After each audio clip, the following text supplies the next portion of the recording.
Hey everybody, just one video this week. There's two especially important topics that we'll be touching on in class. You don't want to miss that discussion. But here I just wanted to have one video that focused on neurotransmitters just a little bit more. And the reason is neurotransmitters are so important and scientists are continuing to learn more about them, especially in their role in mental health. So neurotransmitters revisited briefly. How are they removed? Two main mechanisms for how they work, some examples, and some diseases or drug effects. We'll touch on those. Just a reminder of how neurotransmitters work. Let me grab my marker here. This is not showing you all the details, not showing you calcium coming in and voltage gated channels and as much of the detail, but it's a nice one for us to look at here. Again, we're talking about, we're talking about the synapse. We're talking about this interface between two adjacent cells. This is the axon of one neuron. This is the dendrite of the next one. You may see some terms. Let me give you these now. You see sending neuron and receiving neuron. That's actually not what you will typically see. Typically, you'll see this term that this is the presynaptic neuron. And then the one down here is going to be often referred to as the postsynaptic. And when we think about those terms pre and post, of course, pre means before the synapse, so that's this one. Postsynaptic is going to be this one. So in this case, of course, the presynaptic neuron is going to release neurotransmitter. That's these pink diamonds, I guess. And they're going to go through the synapse. They're going to be determined or detected by the receptor. The receptor is going to do some cellular response. In class, we talked about opening up sodium channels, and then sodium rushes in, changes the charge, and that's going to be how the signal gets transmitted across the gap. The neurotransmitter will then be degraded. That's one way of getting rid of it. We mentioned the enzyme acetylcholinesterase as an enzyme that breaks down acetylcholine. This is called uptake. Perhaps the neurotransmitter will simply be brought back up into the presynaptic neuron through what's called a transporter or a protein and then be recycled. You can also have it just diffuse from the gap. So these are all mechanisms for getting rid of the neurotransmitter. But let's go back again to the main point.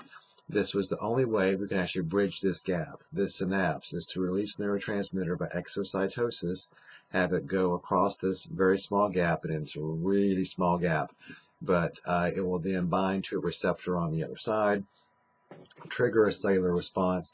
And again, this postsynaptic cell could be another neuron, or it could be the sarcolemma of a muscle cell. So I wanted you just to be reminded of the major mechanisms here involved in neurotransmitter before we discuss some of the pieces to them.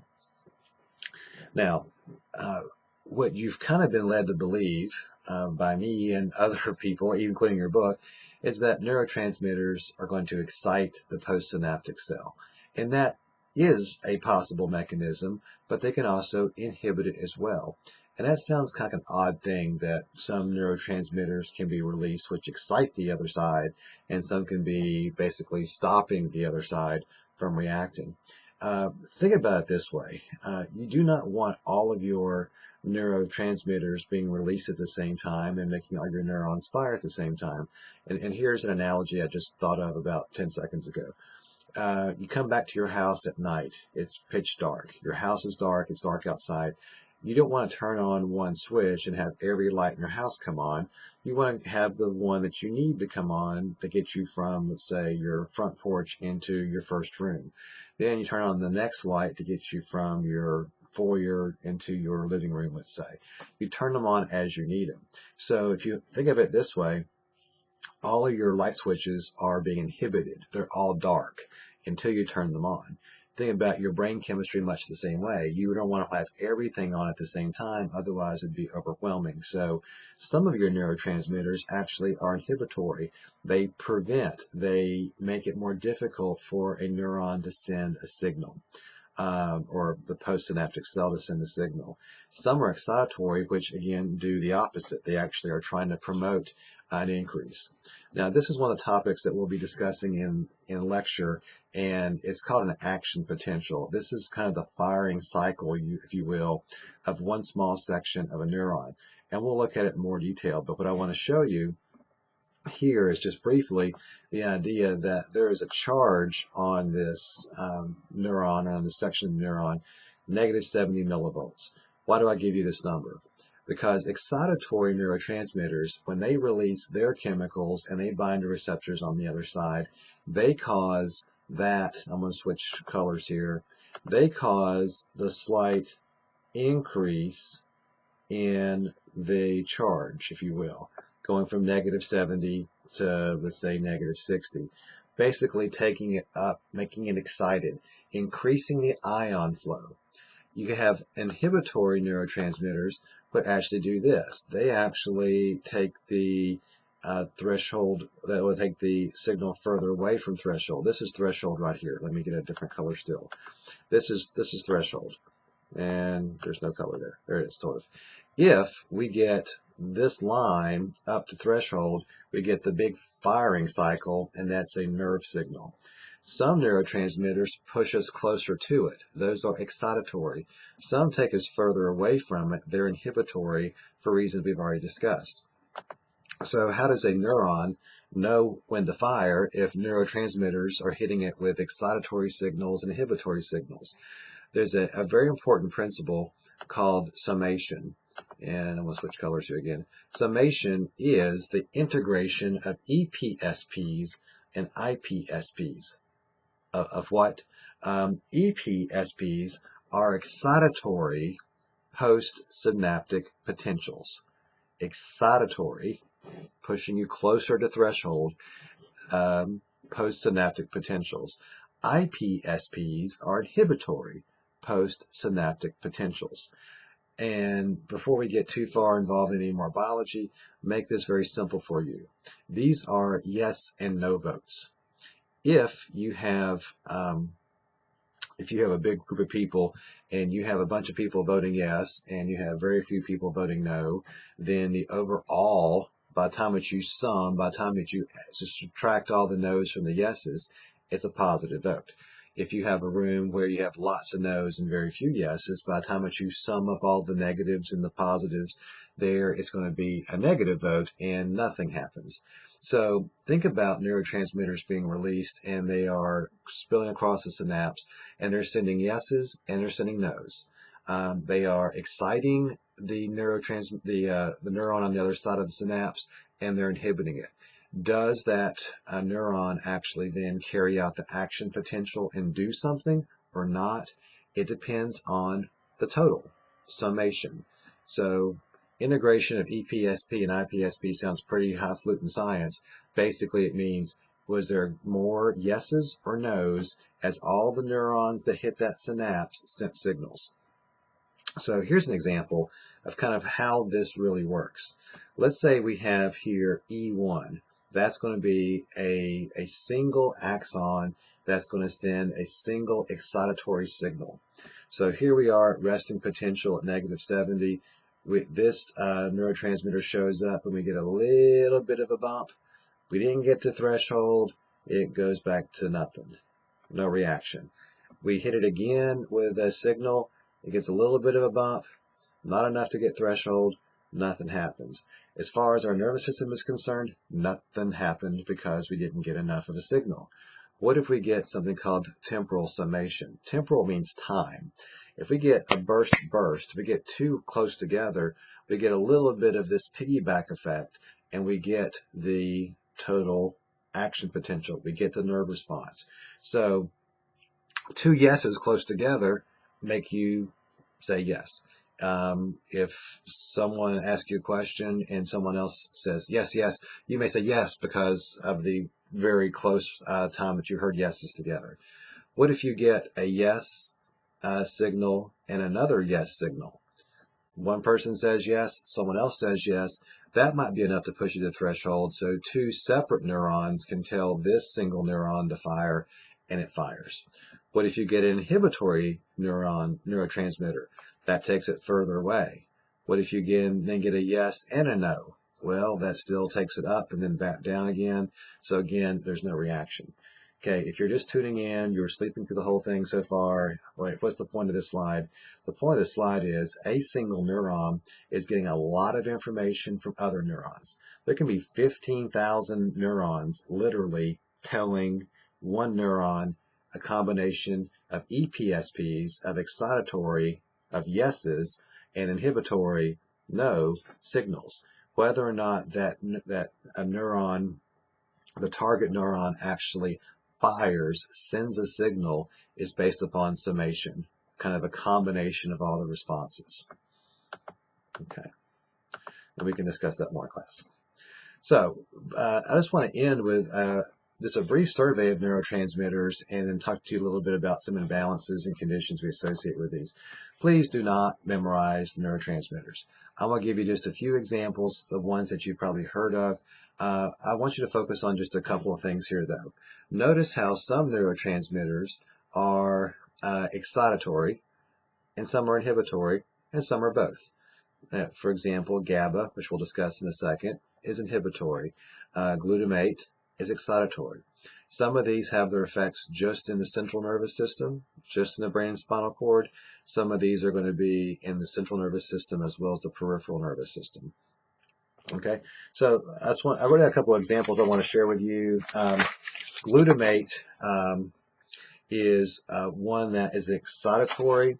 It's going to be in the brain, and it's an important one because too much glutamate can cause overstimulation and cause cell death. And we're looking at this one especially as potentially linked to Alzheimer's or Parkinson's. So you may hear more about glutamate. GABA is another one. Again, I made a few notes this time. GABA is an inhibitory one, and you see that it's mainly going to be in the CNS, mainly in the central nervous system. This is inhibitory. What a lot of sedatives do, a lot of tranquilizers do, is actually enhance GABA's effects. If you have a drug that's taken, a sedative or a tranquilizer, that makes you, that enhances GABA's activity, if it enhances inhibition, it means that neuron is not firing. And so that might make one more relaxed, make one more sedate, because you enhance the inhibitory effects by taking certain medications.